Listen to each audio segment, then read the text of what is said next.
오늘 본문에서 예수님께서는 하나님 나라 백성들의 인생관, 가치관이 어떠해야 되는지를 세 가지 비유를 들어서 말씀하고 있습니다. 그 첫 번째 비유는 재물을 어디에 쌓아둬야 하는가 하는 얘기를 하시면서 하늘에 쌓는 것, 땅에 쌓는 얘기를 합니다. 두 번째는 그 재물을 쌓는 사람들이 있으니 눈이 중요하다. 눈이 밝은가 어두운가, 몸에 가장 중요한 것 눈이다. 눈은 곧 보는 것이고 빛을 받아들이고, 그리고 이것은 하나님의 빛이요 하나님 말씀이다 하는 얘기를 비유로 말씀하시고, 세 번째는 우리가 하나님을 섬기면 우리가 두 주인을 섬길 수 없다. 우리는 결단해야 한다. 그 말씀을 오늘 하고자 합니다. 그런데 세 말씀이 다 연결되어 있는데 이 말씀을 한 가지 사실로 귀결되는 걸 봅니다. 그것은 우리의 삶의 목표를 어디에 두어야 우리 인생을 도둑질 당하지 않는지를 밝히는 거예요. 여러분, 인생을 살았는데 인생이 다 도둑질 당한다면 얼마나 허무하겠어요? 인생은 몇 번 주어집니까? 한 밖에 없습니다. 한 밖에 없는 인생인데 이 인생을 송두리째 도둑질 당하지 않도록 하시려는 우리 예수님의 특별한 부탁, 산상순이 마태복음 5, 6, 7장인데 그 중에 클라이막스 바로 6장 마지막이 있습니다. 다음 주가 정말 중요한 절정이죠. 그 말 바로 앞에 있는 오늘 이 말씀은 이 클라이막스 이전에 마지막 도레미파 솔라시도 중에 C에 해당하는 아주 중요한 말씀인데, 오늘 제목처럼 하나님 나라 백성들의 인생관, 가치관, 신앙관, 사생관, 세상관, 하늘관, 이것을 말씀합니다.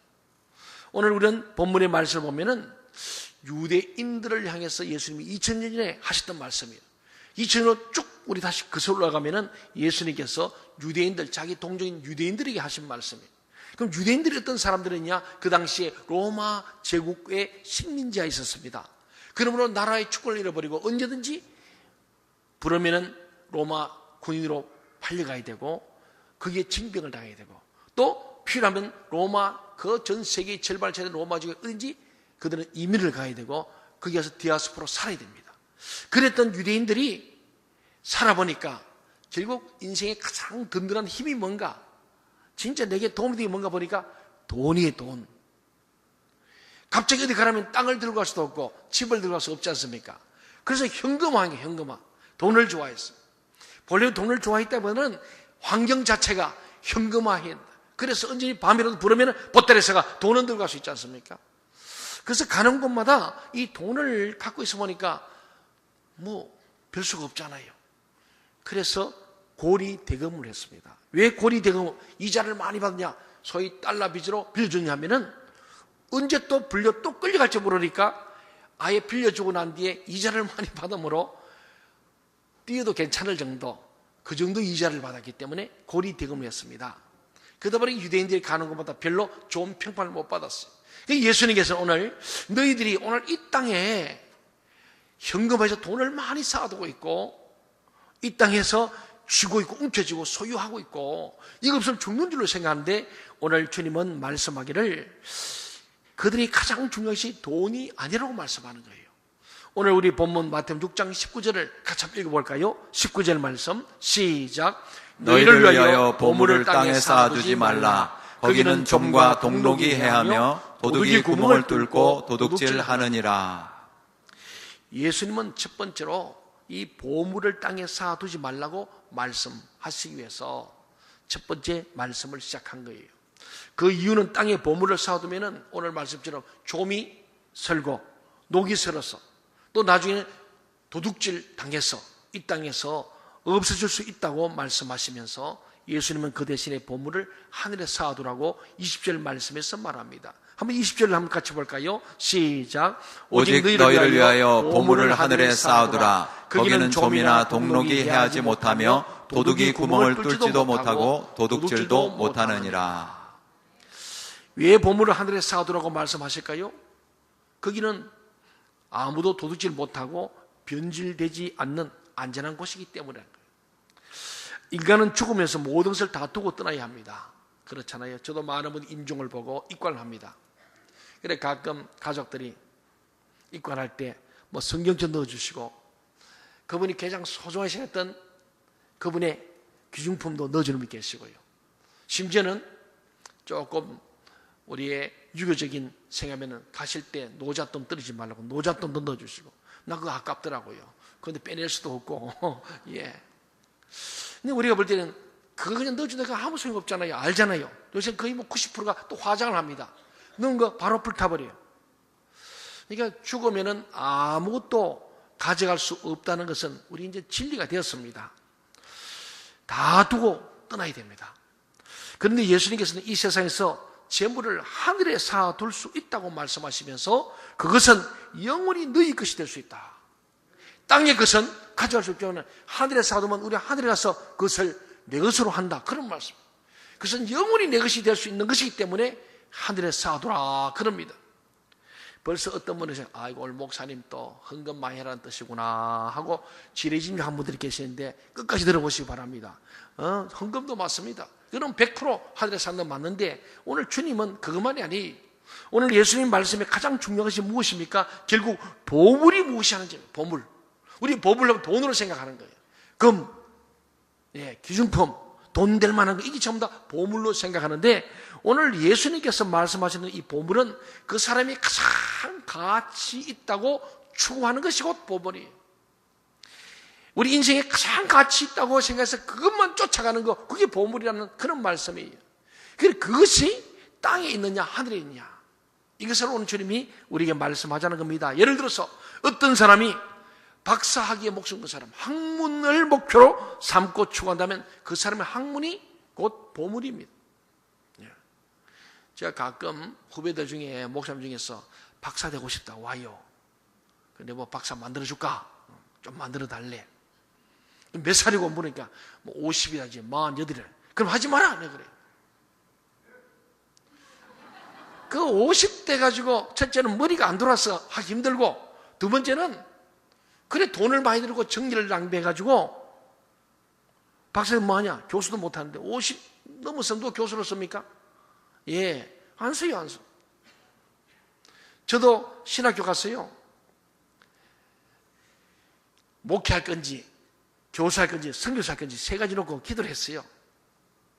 그래서 딱 기도하는데 하나님께서, 저는 좀 신학까지는 조금 학교에서 강의를 하다 보니까 교수 함쪽에서 다들 그렇게 하라고 많이 그랬어요. 또 제 우리 고정 형님 되시는 그 장시대 총장 하시던 고영수 총장님께서 공부하라고 자기가 미국에 학교 좀 연결해 보겠다고. 그래서 기도하는데 내 나이가 몇인데 내 나이가 어때서 그런 모델이 있지만은 나이가 잘 찾아봐야 돼요. 제가 보니까 33세 신학대학원에 갔는데 신학대학원 졸업하면 36대입니다. 3년이고 목사 되면 38이에요. 그런데 유학 갔다 오면 40대 중반, 빨리야 45세, 잘못하면 50대가 돌아오고요. 오면은 자리 없어요. 예, 지금도요 후배들이 박사하고도 교수하려고 줄 서 있는데 없어. 예, 잘 판단해야 돼요. 그래서 제가 그래요. 근데 거기에 목숨 건 사람 많아요. 제가 지만은 후배 목사지만은 독일에 유학 가서 정말 빨리 했어요. 아주 실력이 있어. 딱 3년 만에 박사학위 했던, 어째 한국에서 가장 빨리 했어요. 그 친구 제가 같은 교회에서 제가 조금 그도 생활에 아주 어려운 후배이기 때문에 좀 도왔는데 그 후에 와서 너무 고마웠는데 지금도 목회도 못하고 교수도 못하고 벌써 10년이 지나갔어. 실력도 있고 능력도 됩니다. 참 괜찮은 사람이에요. 근데 사람들이 학문에 모든 목숨을 걸고 뛰어가는 사람이 있어요. 그 사람은 학문적인 성과가 그의 보물이죠. 예, 그게 지성인일 수 있습니다. 그런가 하면은 또 권력을 목표로 해서 한평생 달려왔다면 그 사람의 권력이 보물이에요. 권력. 권력에서 모든 것을 투자하죠. 또 물론 부자가 되기 위해서 한평생 돈을 모아왔다면 그 사람에게는 보물이 돈입니다. 우리는 여러 부류의 사람들이 각자의, 오늘 이 자리에 있는 저나 여러분이 우리의 보물이 있어요. 여러분의 보물이 뭔가? 돈입니까? 권력입니까? 학문입니까? 뭐 기타 등등 있을 겁니다. 예수님이 말씀하시는 핵심은 결코 이 세상에 있는 것이 우리가 절대적인 가치를 두고 추구하는 목표가 되어서는 안 된다는 것입니다. 이 땅에 있는 거 절대적 가치를 두면은 반드시 우리 죽을 때 후회한다. 왜? 갖고 올 수 없는 것이기 때문에, 무의미한 것이기 때문에, 허무할 수 있다는 것입니다. 물론 하나님을 모르는 사람들에게는 눈에 보이는 것이 전부이기 때문에 그것을 위해서 살아갑니다. 그러나 하나님의 백성들, 오늘 제목이 하나님의 백성들의 인생이어야 돼요. 예수 믿는 우리들, 하나님의 자녀인 우리들, 예수의 제자인 우리들의 인생과는 달라야 한다는 거예요. 왜? 하나님의 백성들은 결코 눈에 보이는 것들을 위해서 살아서는 안 된다는 것입니다. 왜냐하면 아무리 보배처럼 보이는 것도 시간이 지나면 한순간에 변질돼서 어느새 낡아버리고 맙니다. 예수님께서 말씀한 핵심이 무엇입니까? 결코 이 세상에 것이 아무 가치가 없다거나 혹은 미래를 위해서 저축을 절대로 해서는 안 된다는 말이 아닙니다. 누군가가 이 세상의 것을 보물로 생각하고 그것만을 위하여 산다면 그의 인생은 결국 좀 먹고 녹슬고 나중에는 인생 자체를 도둑맞게 된다는 것입니다. 왜냐하면 그는 오로지 옷이나 명품 찾다 끝나고 돈이나 권력이나 쾌락을 위해서 살았기 때문에 그것이 녹슬고 도둑맞았을 때 그의 인생도 녹슬고 허무해질 것이기 때문에 저도 가끔 임종 예배를 드리고 입관 예배를 드리고 돌아오는 길에 생각하면 그분을 고인을 생각해 보면 참 저분 참 하늘에 보화를 쌓던 참 좋은 신앙의 선배다 이런 사람이 있는가 하면은 참 저분 가진 물질과 재능을 좀 줄여 썼으면 좋을 텐데 하나도 못 쓰고 이건 사장되고 마는구나 안타깝다. 아마 본인도 마지막 인생을 회고하면서 난 참 아름다운 인생을 살았다. 어민 살았다. 하나님 앞에 갔을 때 내가 할 말이 있다. 바울사처럼 내 달려갈 다 달려왔습니다. 이제부로는 내게 의의 밀관이 준비된 줄 믿습니다. 이런 승리의 개선을 할 수 있을까? 바울은 말합니다. 내게만 아니라 나와 같이 하나님의 나라에 재물을 쌓아두고 보화를 쌓아둔 하나님 나라의 가치를 가지고 산 사람은 나와 같이 의의 밀관이 예비되었다. 그렇게 말하고 있어요. 사랑하는 여러분, 이 세상에서 영원히 나의 것이라고 하는 것은 아무것도 없어요. 영원히 내 것이 어디 있어요? 영원히 나의 것이라는 것은 존재할 수가 없습니다. 이 세상에 살 때는 자기 것처럼 누리고 살지만은 죽을 때가 되면 다 두고 떠나요. 아니 많은 경우에는 살아있을 때에도 그 자리만 떠나면은 이미 평범한 사람으로 돌아오고 마는 거예요. 저는 어제 이 말씀을 준비하면서 머지않아 나도 이 방을 비워야 되고 이 방을 떠나야 될 때가 있다. 그렇잖아요. 제가 정리해서 은퇴하면은 방 빼야 하지 않습니까? 그럼 방 빼야지. 그 날이 오는 거예요. 살아있어도 현직에서 대통령을 지내도 임기 끝나면 그 자리 비우고 청와대 나와야 돼요. 이제 박근혜 대통령 한 1년 여밖에 안 남았죠. 1년 반밖에 안 남았죠. 도입국에서 못 있어요. 나와야 돼요. 비워줘야 돼요. 대통령을 지내서도 현직에 있을 때는 권력을 갖고 있지만 딱 퇴임하는 순간에 이취하는 순간에 초라해져요. 그 자리에 있다가 내려오는 사람은 초라해요. 그렇잖아요. 우리도 역사적인 대통령들 퇴임과 동시에 백담사도 가고 큰집에도 가고 국립묘지도 가고 봉고마을도 가고 다 갔잖아요. 그리고 이명박 대통령이 서울시장 할 때는 사람들이 많이 붙었답니다. 대통령 끝나고 나니 사람들이 별로 테니스도 안 치려고 그러고 골프도 안 하고 왜? 괜히 가까이 가면 비리에 연루될까 봐 겁이 나가지고 다 모르시라요. 나 별로 안 친하다 그랬는데 옛날에는 안 친한데도 다 한다 그러고 친하다 그러고 막 권력을 갈 때는 거기 붙었는데 이제 딱 내려오니까 별로 안 친하다고 다 그런데 뭐 대학 동창이지만 가끔 밥 한 끼 먹었다 이렇게 싹 빠진다는 거예요. 그게 인생이에요. 절대 권력이 절대 불법이고 인생 무상이에요. 그렇습니다. 이제 나이를요 40, 50대 때는 학벌 따지고 뭐 스펙을 막 따지고 그것으로 내놓는데 60 넘어서면서부터는 퇴직하고 나서는 아무 의미가 없대요. 노인정에 가면은 그 별 의미가 없어. 예. 연세 많이 드시면은 과거 경력이 별로 장관했던 분이 관계없어요.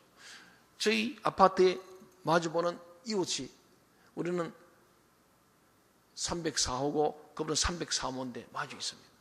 그 옆쪽에 계신 분이 대단하신 분입니다. 스타예요, 스타. 그냥 연예인 스타가 아니고 진짜 별을 하나, 둘, 세 개나 단 사람이에요. 해군 중장, 해군사 교장선생 하신 분이에요. 키도 크시고 멋지게 있어요. 진짜로 장군 같으셔. 그런데 80이 넘어서 운전도 못 하시고 이제는 겨우 산책만 겨우 하시는데 가끔 내 뵈면은 옛날에는 별 3개 달고 얼마나 대단한 미성이 있었겠습니까? 예, 그분 사모님이 말씀하시는 게 그래요. 우리 남편 대단했던 얘기를 하세요. 해군사관학교에 법당을 지으시는 거니까 대단하신 분이에요. 제가 전도하려 보니까 딱 그 얘기 하시는 거예요. 제가 그때에 해군사회 법당을 지은 사람이라고. 예.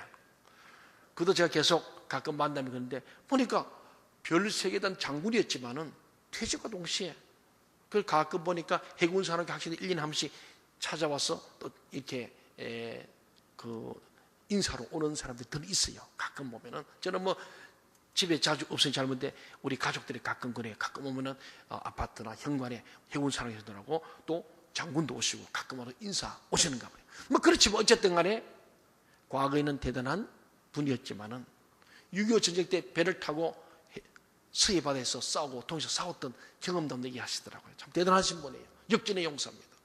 회사 2기생이니까 대단한 고참이죠. 예. 그렇지만은 그 자리만 떠나면은 이미 평범한 사람으로 돌아오는 거예요. 제가 어쩌다가 한번 시간 내가지고 늘 뭐 제가 시간이 별로 없어서 그런데 한 번은 너무 죄송해서 한번 우리 사람하고 약속하고 제가 장군님, 신상대 장군님 언제 시간 됐습니까? 한번 식사를 드려봤습니다 했더니 즉각 목사님 감사합니다. 저는 언제나 시간이 있습니다. 그래서 약속에 차를 운전을 못 하시는 거예요. 그래서 차를 모시고 부부를 가니까 너무 좋아하시는 거예요.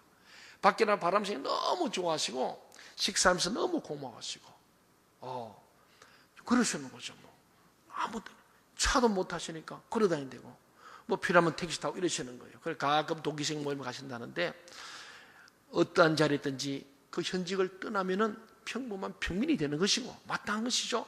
또 죽으면은 우리는 아무도 가져갈 수 없는 인생입니다. 오늘 본문 20절 말씀을 한번 봅시다. 예수님께서 우리가 무엇을 위해 살기를 원하시는가? 오직 너희를 위하여 보물을 하늘에 쌓아두라고 20절 상반절에서 말합니다. 하늘의 보물을 쌓아두라는 것은 하늘에 있는 것에 영원한 가치를 두고 추구하라는 뜻이에요. 하늘에 있는 것에 영원한 가치를 두고 추구하는 인생, 이것이 하늘의 보물을 쌓는 거예요. 그러면 여기 하늘에 있는 것이 무엇입니까? 그것은 나를 통하여 하나님께서 이루시려고 하는 뜻입니다. 우리 주기도문에서도 하나님의 이름이 거룩힘을 받게 하시고 하나님 나라가 이 땅에 임하게 하시고 하늘에서 아버지의 뜻이 이룬 같이 땅에서도 이루어지라는 거죠. 하늘에서 결정된 하나님 아버지의 뜻이 나를 통하여, 여러분을 통하여, 우리 교회를 통하여 이루어지는 것이 하늘의 보물을 쌓는 일인 줄로 믿습니다. 그래서 보물을 하늘에 쌓아둔다는 것은 하나님의 백성들에게는 단순히 이 세상에 있는 권력이나 재물을 많이 소유하는 것이 인생의 목적이 되어서는 안 되고 결국 이것들을 바르게 사용하여서 하나님의 뜻을 이루어드는 것이 목적, 바로 이 보물이 되어야 한다는 뜻입니다. 오늘 저와 이를 가진 은사와 재능과 물질과 건강 모두를 총동원하여서 하나님의 나라와 의를 위해서 우리가 하나님의 뜻을 이루어드릴 때 그게 진짜 보물이라는 거예요. 우리 이성무 청년이 나와서 간증했잖아요. 예. 제가 초등학교 4학년 때 내가 부임했어요. 그해 가을에 제가 동신초등학교 운동회 갔더니 성무가 4학년인데 잘 뛰더라고요. 우리 아들은 1학년이었어요. 그래 갔더니 우리 이미 하다가 가시면 정인순 권사님께서 저를 보더니 얼마나 반가워하고 막 갖고 온 밤 좀 목사님 드시라는 거예요. 그래서 제가 그 체육대회에 처음으로 한번 참여했는데 우리 그 성모 부처리 장성했는데 효자예요. 저 친구는 대학 다니면서도 공부도 수석 졸업도 했지만은 대학 다니면서 돈을 잘 모아요. 그리고 구례 가서도 돈을 많이 모아왔어요. 굉장히 건검지략하고 그리고 엄마 옷도 사주고 아버님 효자예요, 효자. 참 잘해요. 저 구두도 사줬어요. 예, 우리 성무가 아주 알뜰하고 또 그리고 정말 잘 요긴하게 잘 사는 친구인데 제가 볼 때는 근데 늘 아쉬움은 좀 가족 중심이고 좀 시야가 넓으면 좋겠다 이런 생각했는데 이번에 카이로스 갔는데 간증문을 읽으면서 내가 아주 할렐루야 한 거예요. 오늘 간증했잖아요. 이제는 아브라함의 하나님 음성을 들은 것처럼 본토 떠나는 이제는 세계 글로벌 리더로 출발하는 하나님의 비전을 보는 거예요.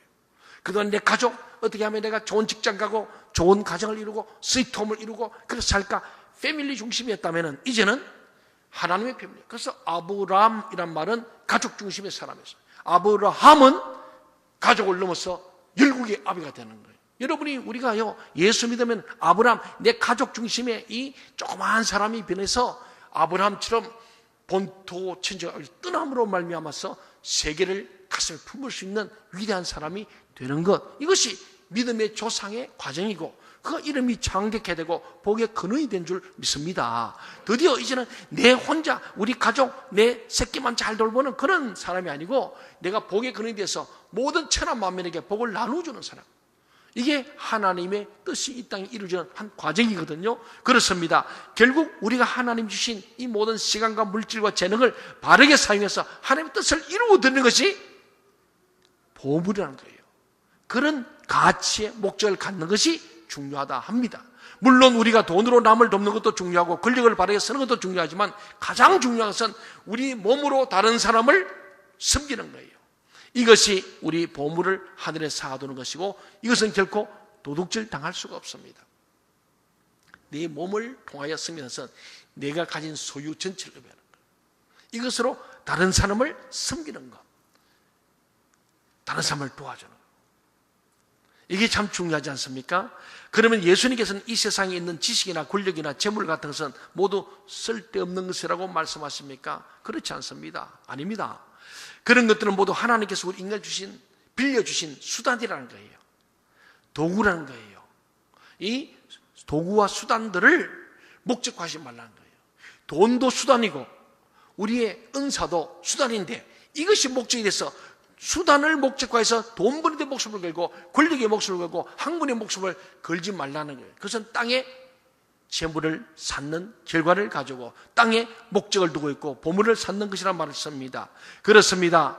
우리는 뭐니 해도 그런 것들은 하나님 주신 수단이므로 이것들을 유익하게 쓰면 얼마나 유익한지 몰라요.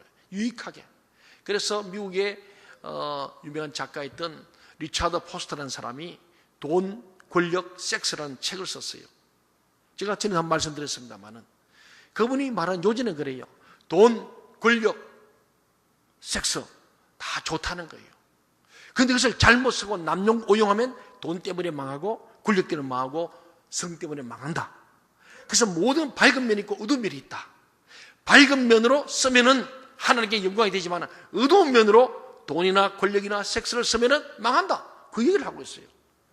절대로 나쁘고도 좋은 것도 없는데 어떻게 사용하냐에 따라서, 다시 한번 하늘에 샀느냐 땅에 샀느냐에 따라서 하늘에 샀는 자는 영광이 되고 복이 되지만 땅에 샀는 자는 결국 그것은 도둑질을 당하고 좀과 녹이 슬게 된다. 그러므로 예수님은 너희는 이 보물을 땅에 쌓지 말라. 인생의 목표, 가장 가치 있는 추구하는 것을 땅을 보지 말고 하늘을 바라보고 살아라. 그게 뭐냐? 하나님 아버지의 뜻을 이 땅에 이루어드리는 걸 여러분의 모든 총 시간과 물질과 정리를 동원해라. 그럴 때에 여러분은 결코 그 모든 잃지 않고 하늘에서 영원히 나의 것이 될 수 있음을 말씀하는 축복의 말씀인 줄 믿습니다. 그렇습니다. 우리는 이 세상의 것을 많이 모으면 힘이 된다고 생각합니다. 그러나 하나님의 백성의 힘은 사랑에서 옵니다. 그리고 이런 것들을 쓰는 것이 하나님 앞에 보물을 쌓는 것입니다. 그래서 예수님은 21절에서 우리 자신의 상태를 한번 체크해 볼 수 있는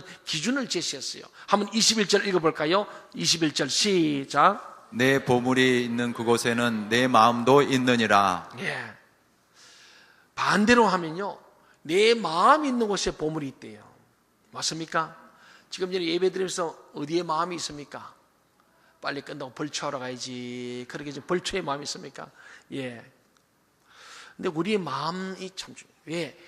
우리의 마음이 쓰이는 것은 내가 가장 귀중한 데서 마음을 갖거든요. 그렇습니다. 나의 보물이 어디 있느냐, 즉 내가 무엇을 최고의 가치로 생각하고 살아가고 있느냐 하는 것은 내가 요즘 무엇을 더 많이 생각하고 있는지를 살펴보면 알 수 있습니다. 여러분 매일 생각하는 게 뭡니까? 자나깨나 생각이 뭔가 하면 여러분 스스로 한번 체크해 보세요. 돈일 수도 있습니다. 아이고 이제 빚 갚아야 돼, 빚. 예. 또 여러분이 뭐 자녀 문제, 건강의 문제, 여러 가지 인간관계 문제 있을 겁니다. 그렇습니다. 하나님 백성들의 관심은 영혼을 구원하는 데 있습니다. 영혼 구원. 여러분이 그래야 될 줄 믿습니다. 하나님 말씀이 선포되고 그 말씀으로 사람들이 변화되는데 최고의 가치를 둡니다. 이것이 하나님이 원하시는 거예요. 많은 사람들이 신앙생활을 취미 정도로 생각하는 것 같습니다. 그는 아직 하나님 나라의 백성이 아닙니다. 교회는 왔다 갔다 하지만은 취미 정도로 교양 정도로 생각하는 분들이 있을 수 있습니다. 그런 분은 아직 하나님의 백성이 소속감이 없다는 거예요. 정말 하나님의 백성은 일주일에 한 번 교회에 나오는 것으로 만족하지 못합니다. 이런 신앙은 아직 하나님 나라에 대한 관심자, 구도자 정도이지 하나님 나라 백성이라 말하기는 어렵다는 거예요. 제가 이 말에 홍 여러분이 오였길 바랍니다. 주일만 나오신 분 또 시험 들지 마세요. 이거 오늘 갔더니 목사님 주일 한 번 나와가지고 오늘 하나님 나라 백성 아니라 하는데 참 이질감 느끼네. 그러지 마. 제가 10년 전에 같은 말을 했습니다. 여러분 정말 예수님 우리 바로 믿읍시다. 좀 말씀도 참 하나님 말씀, 이 귀한 말씀 좀 우리가 읽고 기도도 하고 좀 열심을 냅시다.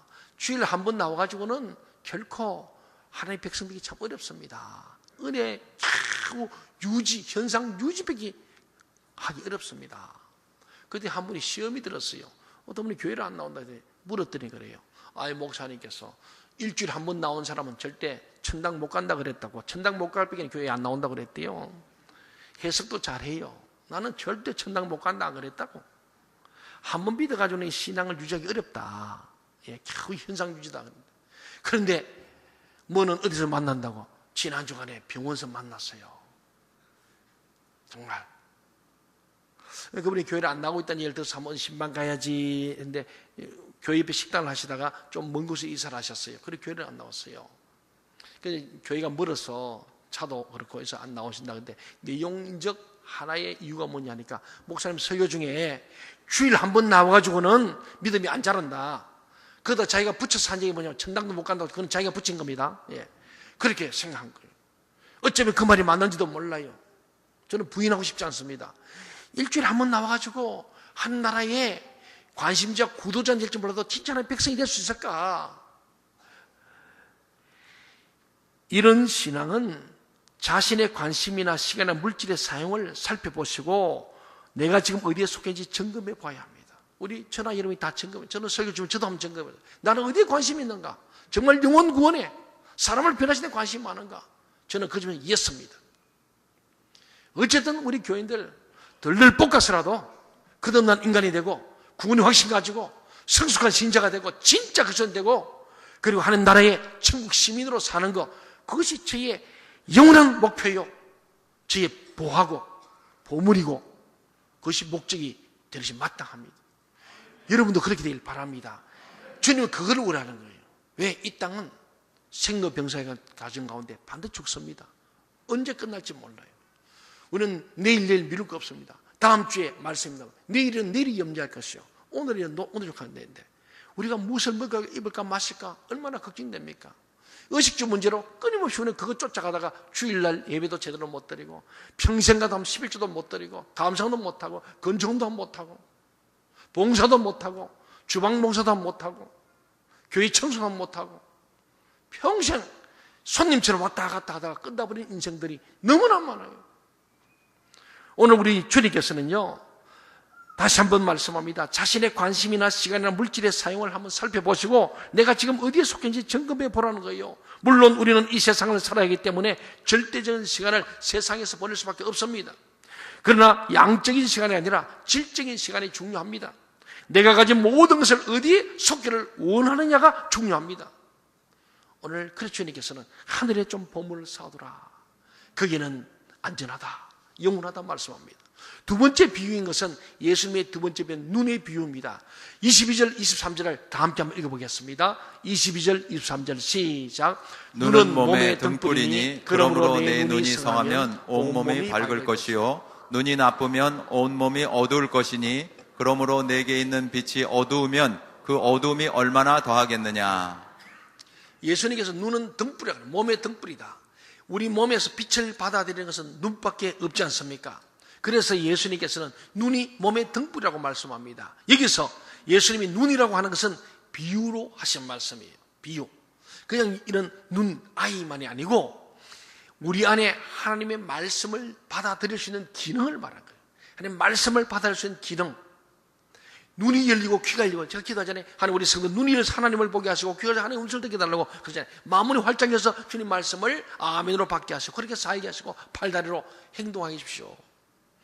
근데 여기서 우리가 말한 것은 정말 사람에게 가장 치명적인 것은 바로 이 기능이 말씀을 받아들일 수 있는 기능이 죽어있는 상태로 살았으나 죽은 자예요. 하나님의 말씀은 빛일 뿐 아니라 영혼의 시각을 회복하게 하는 능력을 줍니다. 이 영혼의 시력을 밝히는 것이 말씀.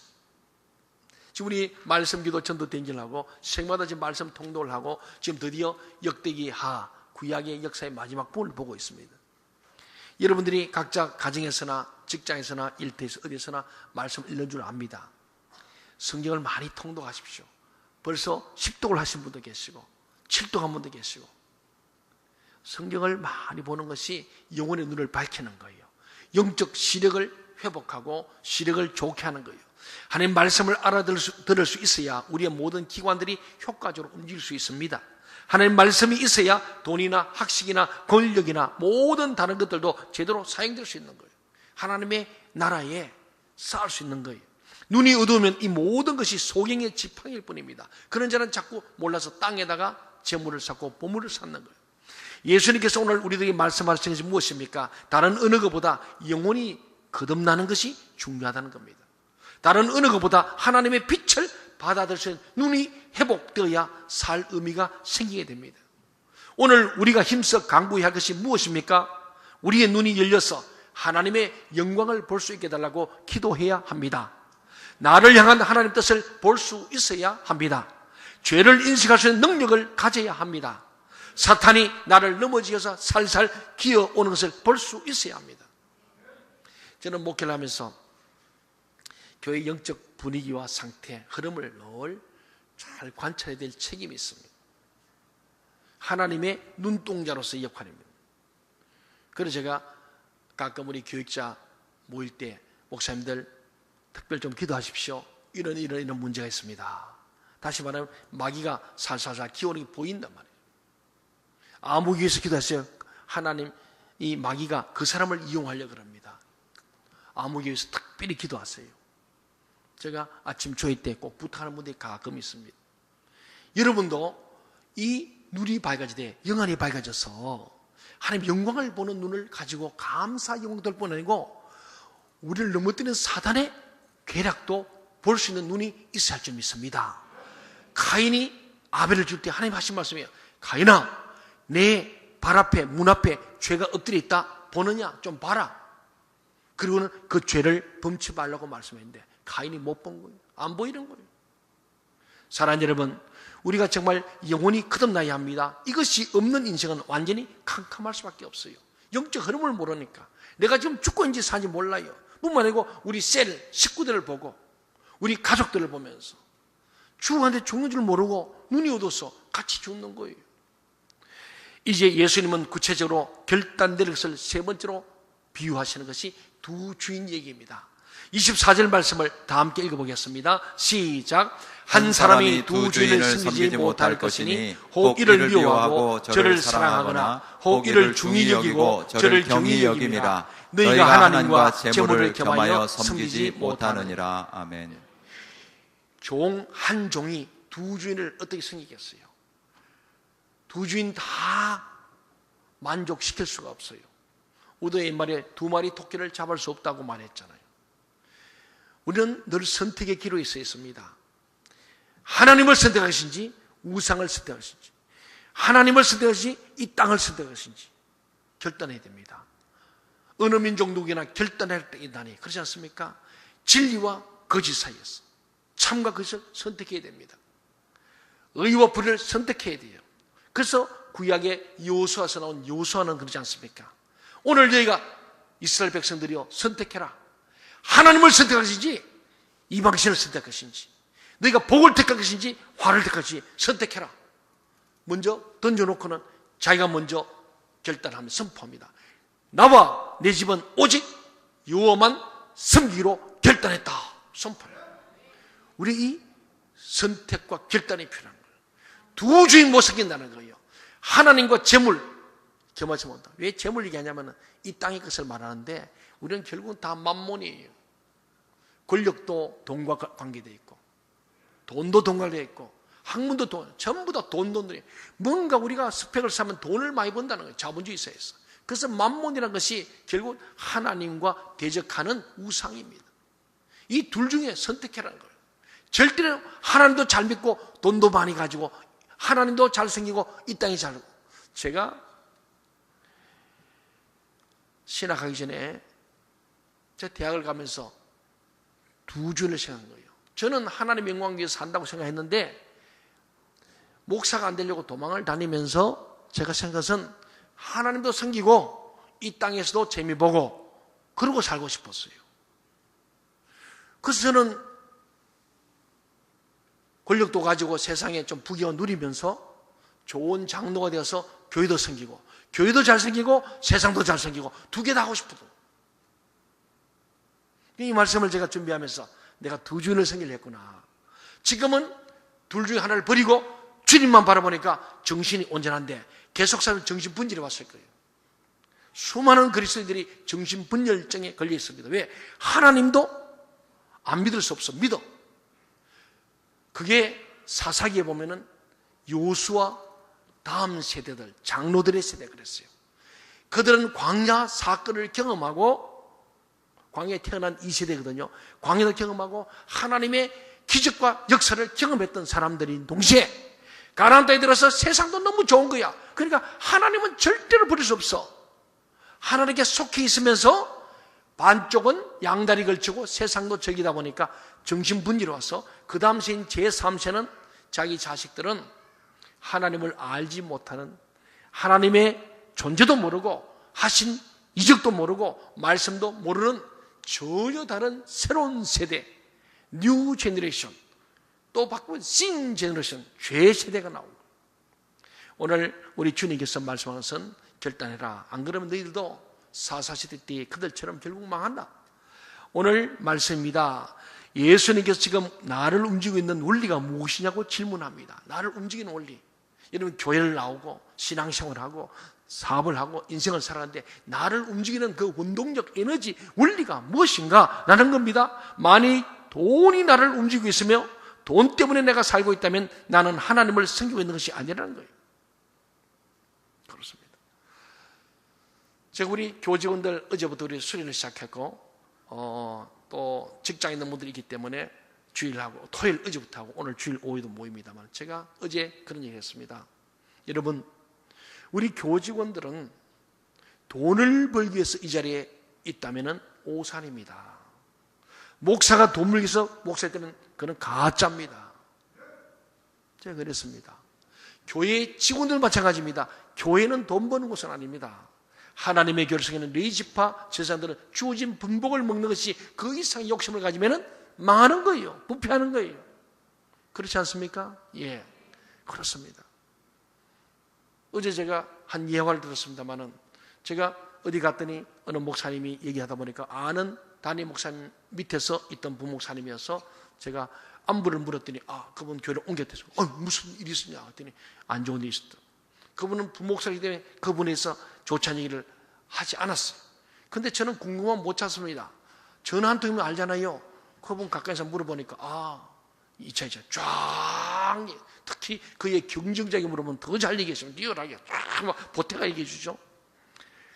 들어보니까 그 중에 여러 가지가 있는데 하나가 뭐냐니까 사모님이 사치가 심해서 목사님이 어려움을 겪게 된 내용입니다. 그 지역에서 백화점의 최고의 VIP가 그 사모님이래요. 목사 무슨 논에서 사모님이 얼마나 유산을 많이 받았는지 친정이 잘 살아서 그럴 수도 있겠지만은 근데 그것 때문에 목사님께서 물질 문제에서 조금 문제가 생기게 된 거예요. 그렇습니다. 근데 어제 그랬어요. 절대로 명품 좋아하지 말고 사모님들 사치하면 안 됩니다. 내가 그랬어요. 사치할 게 어디 있어요? 여러분 아무리 명품 입고 다니고 들고 다니고 해도요 인격이 돼야 합니다. 제가 아무거나 입어도 멋있어요. 왜? 사람이 괜찮으니까. 안 그렇습니까? 그런데 인격이 안 돼서 아무리 명품 입고 들고 다녀도 표 안 납니다. 그렇지 않습니까? 우리는 정말 하나님 앞에서 이런 문제에서 하늘에 소망을 두지 않으면 이 땅에 그 유행과 사치, 허영을 쫓아가기 시작하면 학문이든 물질이든 명예든 권력이든 오늘 주님은 제발 그러지 말라는 거예요.